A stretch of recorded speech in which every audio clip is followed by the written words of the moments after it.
வணக்கம். ராஜேஸ்வரி நரேன் கிச்சன்லேருந்து பேசுகிறேன். எல்லாம் இன்னைக்கு ஆம்பூர் பிரியாணி எப்படி வைக்கிறேன்னு சொல்லிட்டு சொல்கிறேன் நான். இல்லை எல்லாரும் அசைவம் செய்வாங்க. இன்னைக்கு வந்து சைவத்தில் மீன் மேக்கர் போட்டு எப்படி செய்யறதுன்னு உங்களுக்கு செஞ்சு காமிக்கிறேன். அதில் கத்திரிக்காய் போட்டு சால்னா செஞ்சு காமிக்கிறேன். பாருங்க வந்து வாங்க பார்க்கலாம். எண்ணெய் இதில் வந்து எண்ணெயும் நெய்யும் போட்டு நல்லா நல்லா சுட வச்சுக்கோங்க. அப்போ வந்து முதல் எடுத்தோன்னே வெங்காயத்தை தான் போடணும். வெங்காயம் போட்டுக்கோங்க. வெங்காயம் போட்டுட்டு நல்லா வதக்கிக்கோங்க. ஃபஸ்ட்டு வெங்காயம் தான் வதக்கணும். நல்லா வதக்கிக்கோங்க.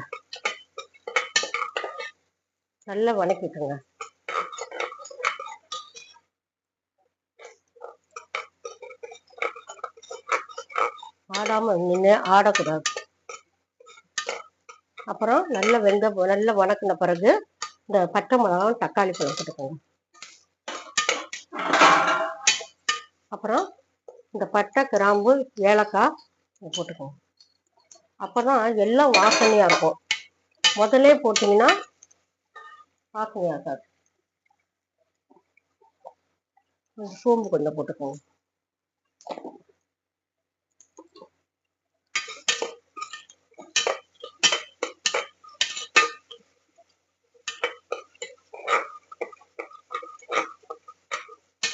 முதல்ல வந்து இஞ்சி தான் ஆம்பூர் பிரியாணிக்கு வந்து இஞ்சி தான் ஊற்றணும். வெள்ளை பூண்டு ஊற்ற வேணாம். முதல்ல இஞ்சி ஊற்றிக்குங்க. இஞ்சி விழுக.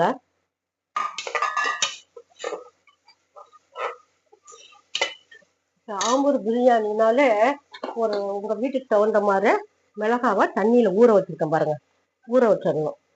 ஊற வச்சு அரைச்சி ஊற்றணும். இதில் இந்த ஆம்பூர் பிரியாணிக்கு அப்போ தான் நல்லா ஒரு ருச்சியாக இருக்கும். அது மாதிரி ஊற வச்சுக்கோங்க. 20 நிமிஷத்துக்கு மேலே ஊற வச்சுருங்க. இது வெள்ளை பூண்டு விழுது.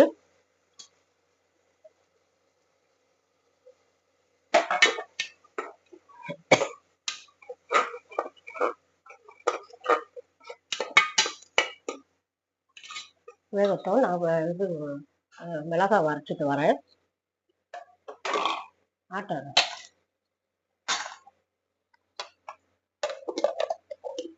பாருங்க. இந்த மிளகாவை நல்லா அரைச்சிட்டு உங்கள் வீட்டுக்கு தகுந்த மாதிரி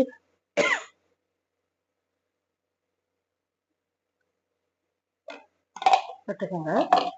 இதில் போட்டுக்கோங்க.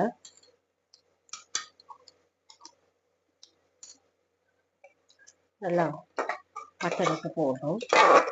இதை போட்டுக்கோங்க.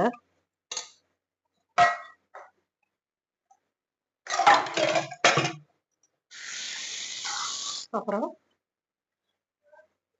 இதில் கொஞ்சோண்டு கறி மசாலா தூள் போட்டுக்கோங்க.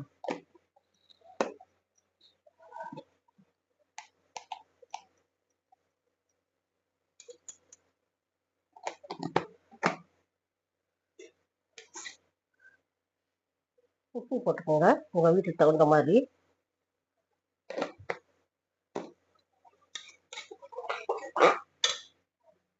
இதில் புதினா கொத்தமல்லி போடுறேன்.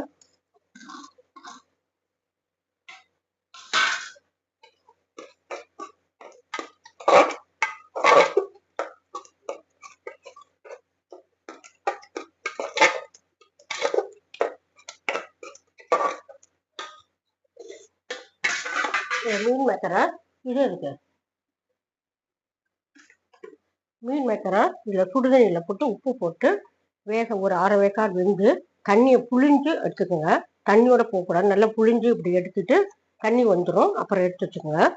இதில் போட்டுக்கோங்க.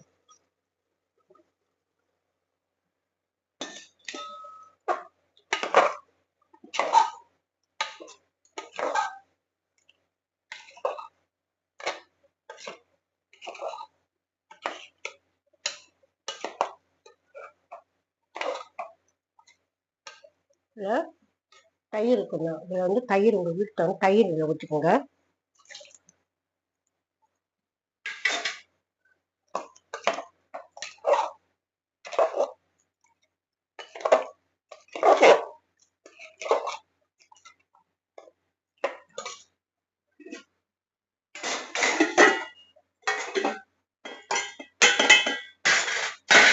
பாசுமதி அரைச்சி வாங்கியிருக்கேன். இதை ஒரு 3 மணி நேரத்துக்கு முன்னாடி 3 மணி நேரத்துக்கு முன்னாடி ஊற வச்சுட்டேன். இந்த அப்போதான் உங்களுக்கு நல்ல சாதம் குழையாம இருக்கும். 3 கிளாஸ் அரிசிக்கு இதில் போட்டால் 6 கிளாஸ் தண்ணி ஊற்றுறோமோ 5,5 கிளாஸ் தண்ணி ஊற்றுங்க, சரியா இருக்கும்.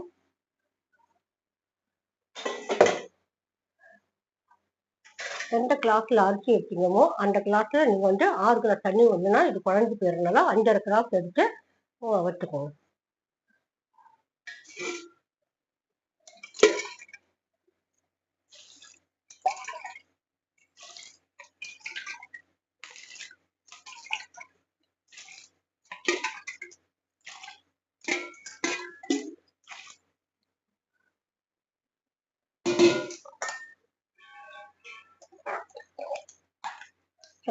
கொதி வரட்டும்.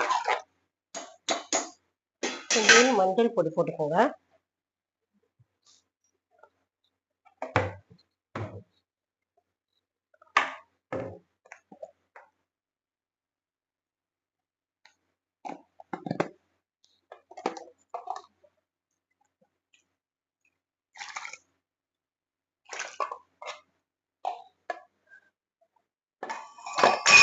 இதில் உங்களுக்கு கத்திரிக்காய் சால்னா தொட்டுக்கிறதுக்கு சைடிஷு கத்திரிக்காய் சால்னா ஊற்றுறேன்.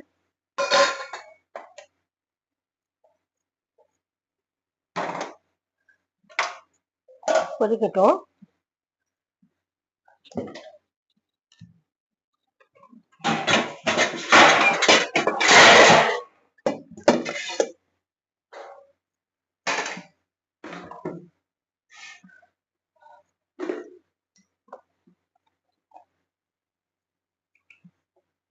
எண்ணெய் ஊற்றிக்குங்க. எண்ணெய் காஞ்சோன்னா கடுகு,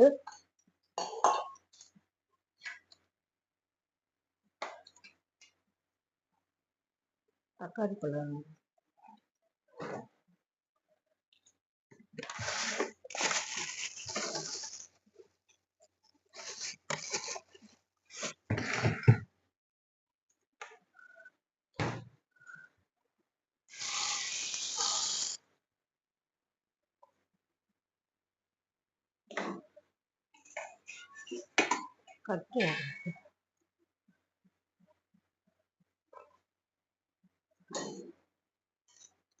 கடுகு போட்டுக்கோங்க.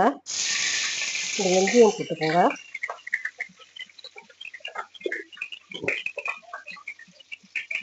சீரகத்தூள் போட்டுக்கோங்க. இந்த வரமிளகா, இந்த பச்சை மிளகா, இந்த வெங்காயம்,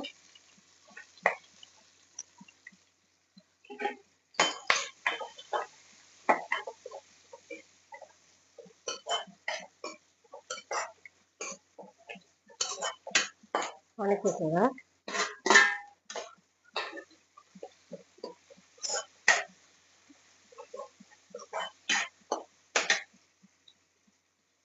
தக்காளி பழம் போட்டுக்கோங்க. உங்களுக்கு வீட்டுக்கு தேவையான தக்காளி பழம் போட்டுக்கோங்க.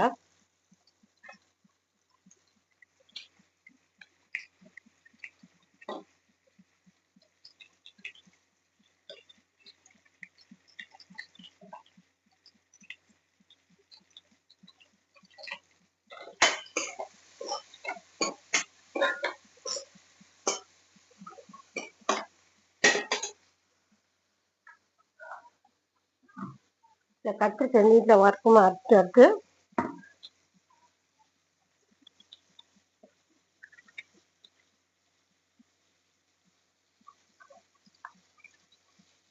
கத்திரிக்காய் அரைச்சிங்கன்னா தண்ணியில் போட்டு வச்சுருங்க. வெளியில் வச்சோன்னா அது காரல் ஆயிடும், கருப்பாயிடும்.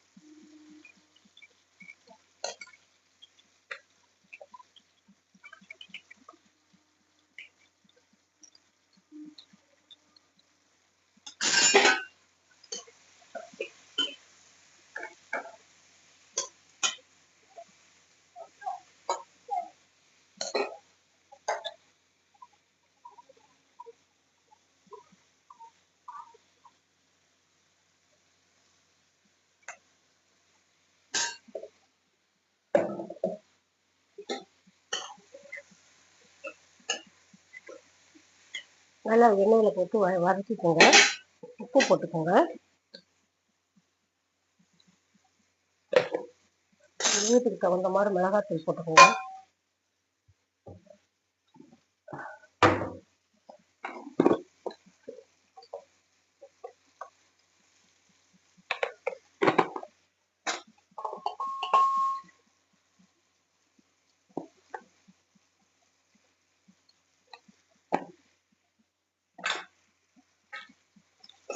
வெங்காயத்தூள் போட்டுக்கோங்க.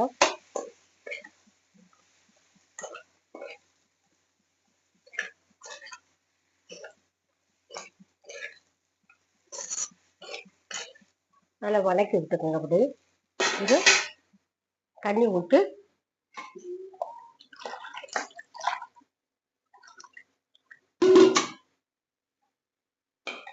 முழுகிற அளவு தண்ணி விட்டுக்கோங்க.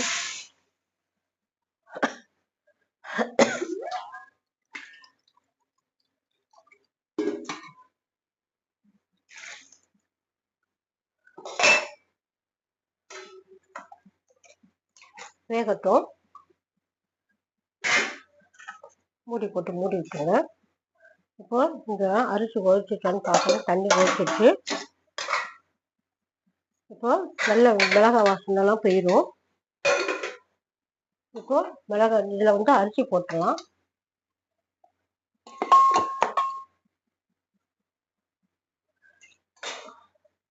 ரொம்ப தலைப்புலன்னு கொதிக்காம மேலே நுர கட்டின போது இந்த அரிசியை இதில் போட்டுருங்க.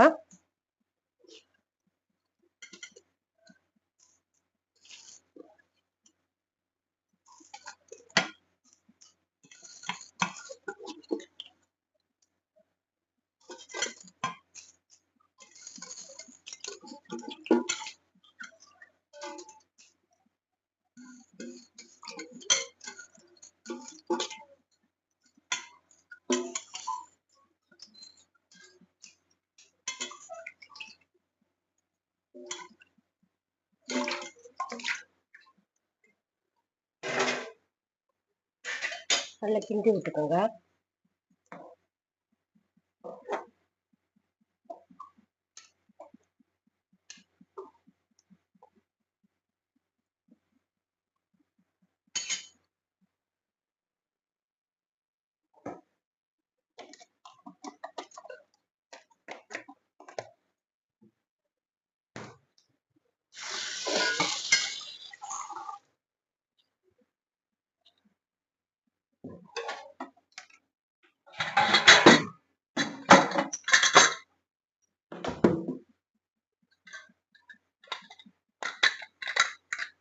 ஒரு விசில் வந்தால் போதும்.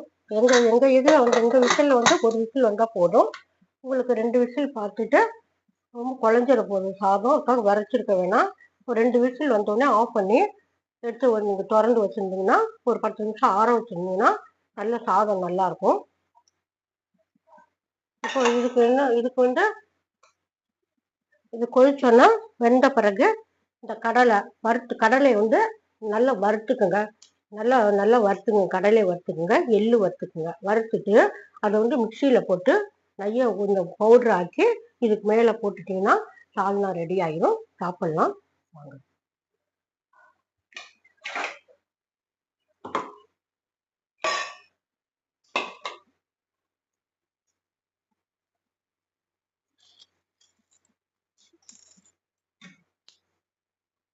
வெள்ளை எள்ளும் போட்டுக்கலாம், கருப்பு எள்ளும் போட்டுக்கலாம். நீங்கள்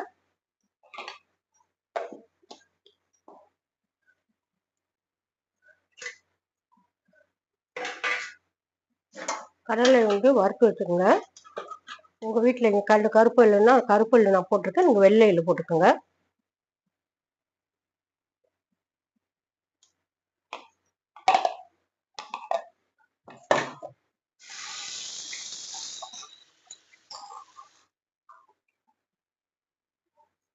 இதில் வந்து கேரட் வச்சுருக்கேன் நான். கேரட் எடுத்து இல்லை பச்சடி போட்டுக்கலாம்.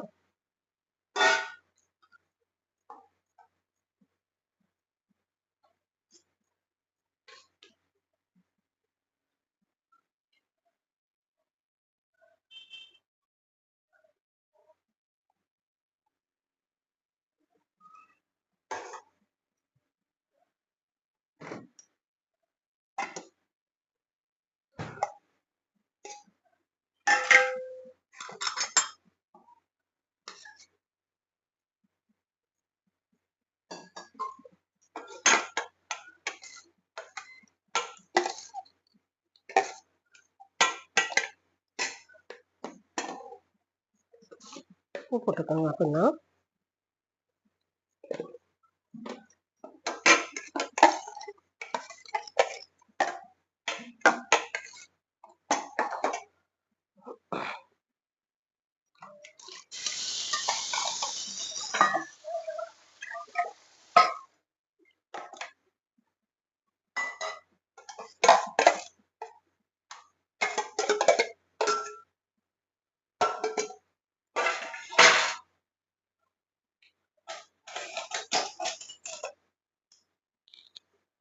இது தொட்டுக்கு கேரட் பச்சடி. இது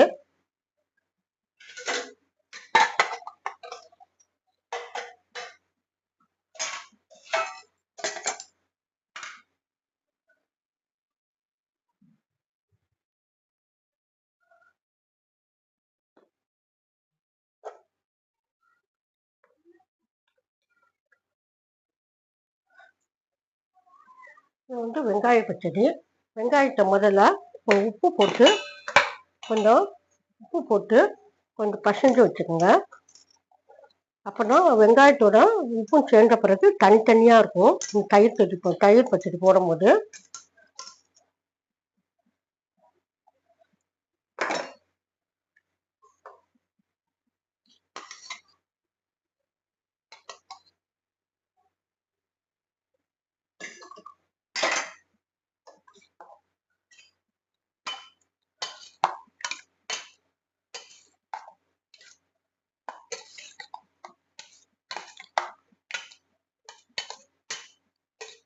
பாருங்க.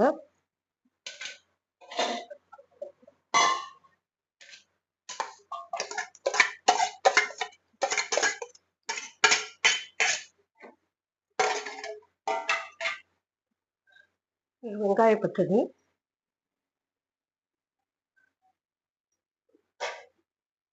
வாங்க. இதுல கொதிச்சிருச்சு.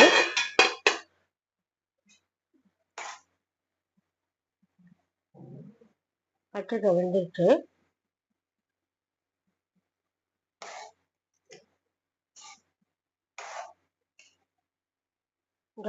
இந்த கடலை பருப்பும் கருப்பு எள்ளு வச்சிருக்கோம் பார்த்தீங்களா, இதை போட்டுக்கோங்க. உங்க வீட்டுல வெள்ளை எள்ளுன்னா வெள்ளை எள்ளு போட்டுக்கோங்க.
ஒரு விசில் எடுத்தா போதும்.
இது வந்து தேங்காய் பால் புழிஞ்சும் வைக்கலாம். நான் வந்து எள்ளு போட்டோம்னா ரொம்ப டேஸ்ட்டாக இருக்கும். இது ரொம்ப சுவையாக இருக்கும். நீங்கள் இப்போ வந்து தேங்காய் பால் புழிஞ்சு வைங்க. பச்சடி 2 வச்சுருக்கேன். சூடாக இப்போ எடுக்கிறதுனால இப்படி இருக்கும். நீங்கள் குக்கரில் ஒரு 10 நிமிஷம் கழித்து வெளியில் எடுத்து ஆற வச்சுருங்க. சாதம் வந்து ஒன்று ஒன்று இருக்கும். இப்போ சூடாக இருக்குன்னா அப்படி இருக்குது. ஒரு 10 நிமிஷம் ஆற வச்சுன்னா நல்லாயிருக்கும். நீங்கள் சமைச்சு பாருங்கள். தீபாவளி நல்வாழ்த்துக்கள். எல்லாரும் நல்லா இருக்கலாம். நன்றி, வணக்கம்.